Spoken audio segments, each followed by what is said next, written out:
comme on dit toujours, la meilleure énergie, c'est celle qu'on n'utilise pas. C'est vraiment cela, c'est essayer de se préoccuper au niveau des besoins, de réduire d'abord les besoins. Quand on aura bien réduit les besoins, on pourra être beaucoup plus facilement 100% renouvelable. Alors, l'isolation thermique des enveloppes est vraiment importante.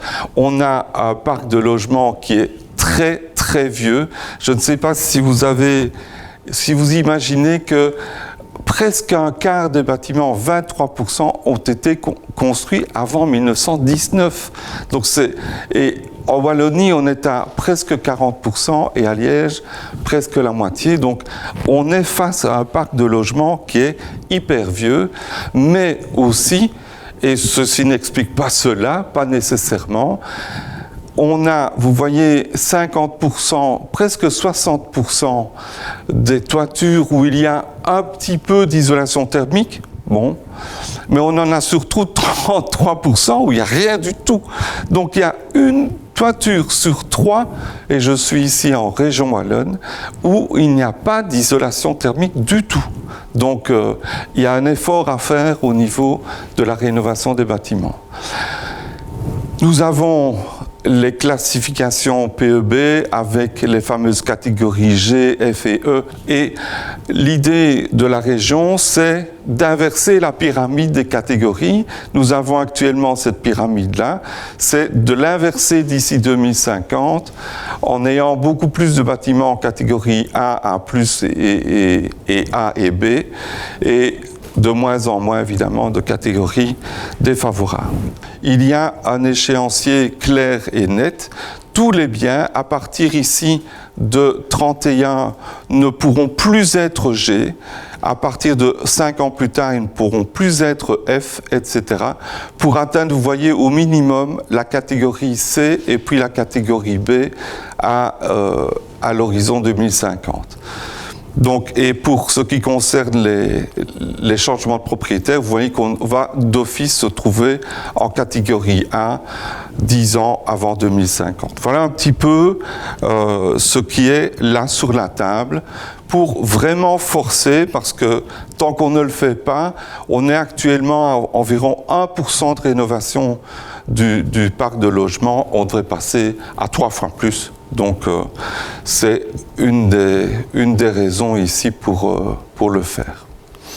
Alors, simplement, quand vous avez une vraie passoire énergétique, il faut beaucoup de combustible pour maintenir un certain niveau de confort. Et si vous avez un peu moins passoire énergétique, on peut mettre un petit peu moins. Et c'est typiquement ce que j'appelle la définition des besoins nets de chauffage. Et c'est vraiment un point clé, parce que quand vous avez diminué les besoins, vous êtes sûr que vous allez diminuer votre consommation. Parce que et le coût du chauffage. Parce que trop souvent, j'ai vécu la décision prise à l'université de remplacer une chaudière gaz par une chaudière biomasse. Et on a cru d'abord faire une bonne opération en certificat vert et en coût, parce qu'on croyait que le combustible serait plus intéressant, mais on n'a pas su prendre des plaquettes parce que c'est une puissance un peu particulière. Et là, on parle de vraiment la technologie de la chaudière elle-même. Et on doit utiliser des pellets. Et voilà, parfois, ça coûte quand même relativement cher. Et pas scandaleusement moins qu'un autre combustible. Donc, quand on substitue un vecteur, donc on ne réduit pas les besoins, on n'est pas sûr qu'on va réduire la facture. Que quand on réduit les besoins, là, on est sûr que la facture suivra. Donc on peut réduire les besoins de plein de façons différentes, qui sont grosso modo tout ce qui concerne le bilan énergétique, diminuer les pertes de transmission par les parois, augmenter l'étanchéité à l'air, diminuer les pertes par infiltration, exfiltration, mieux gérer la ventilation, tout ça, vous connaissez sans doute, augmenter des apports directs, éventuellement internes. Tout ce qui est là au-dessus, ça concerne l'enveloppe. Donc ça, c'est le bâtiment en tant que tel qui, on va dire, est principal responsable de ces besoins-là. Et on a donc les besoins nets en énergie de chauffage qui résultent de l'enveloppe elle-même. Et puis on a les systèmes qui rentrent en jeu.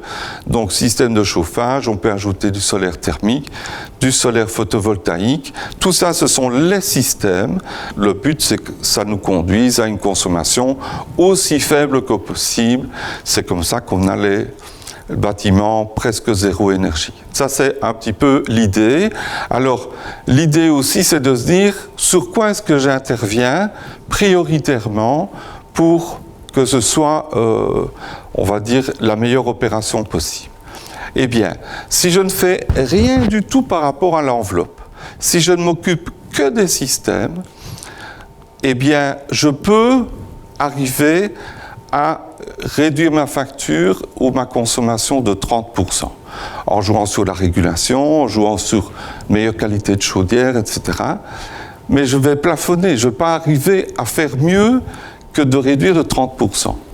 C'est typiquement ce que font les sociétés qui ont la charge de la maintenance des grands systèmes, dans des, dans des grandes institutions qui ont beaucoup de bâtiments. Il y a des sociétés qui ont contractuellement la responsabilité de maintenir les systèmes en état, de changer ce qu'il faut changer, etc., mais qui ont toujours des contrats d'une durée relativement courte. C'est 10 ans, c'est quand même pas mal, mais en 10 ans, vous ne savez pas amortir des actions sur l'enveloppe.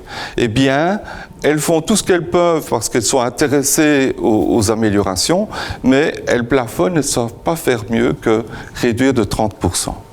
Par contre, si vous ne faites rien sur les systèmes, mais si vous travaillez sur l'enveloppe, là, vous pouvez, en isolant très très bien, et aussi, il faut être honnête, parce que plus on isole, plus le bâtiment va être sensible à la chaleur et bien sûr aux apports solaires, et on risque alors d'avoir des surchauffes très désagréables.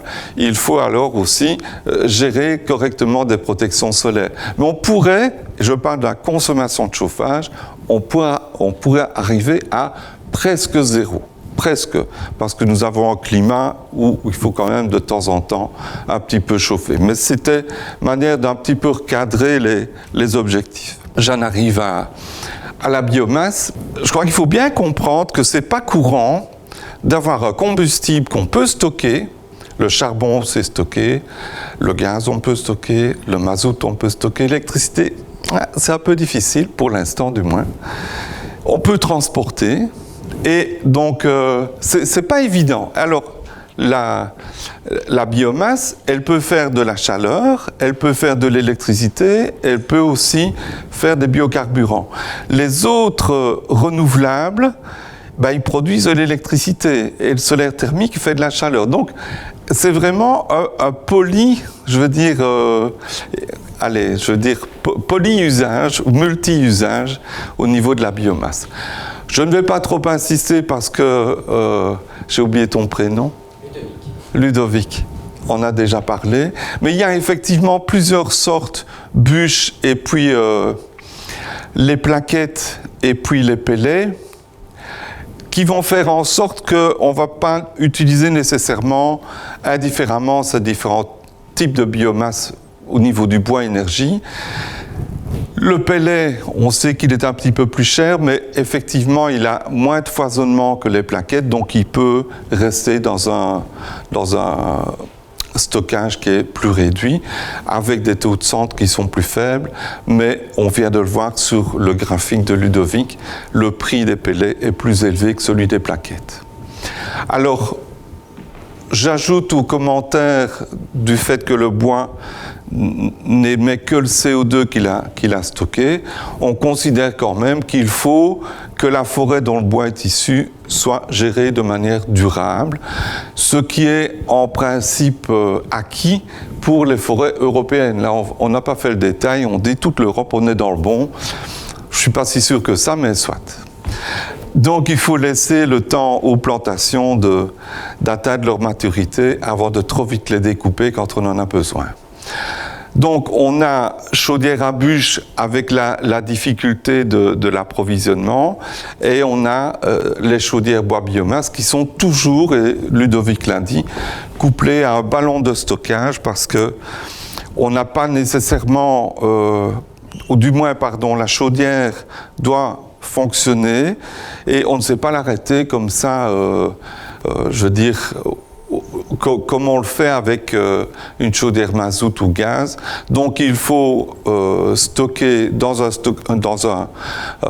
ballon de façon intermédiaire pour pouvoir aller y chercher la chaleur quand on en a besoin.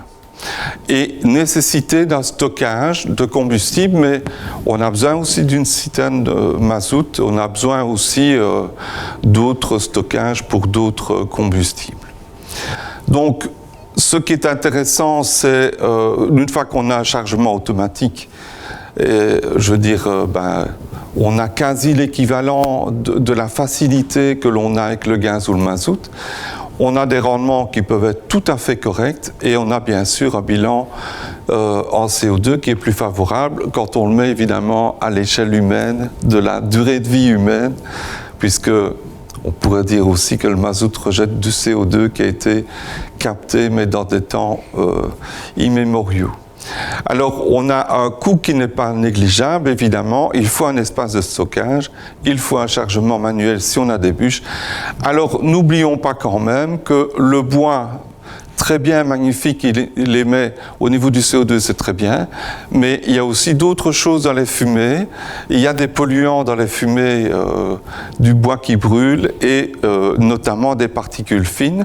Donc, attention de ce point de vue-là, il n'y a pas de combustible parfait qui a tous les avantages et aucun inconvénient.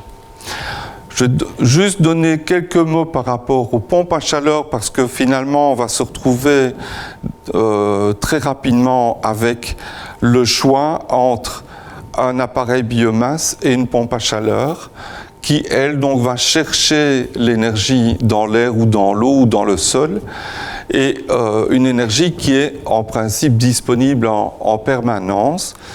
Elle ne nécessite pas de stockage puisqu'elle va chercher cette énergie ailleurs.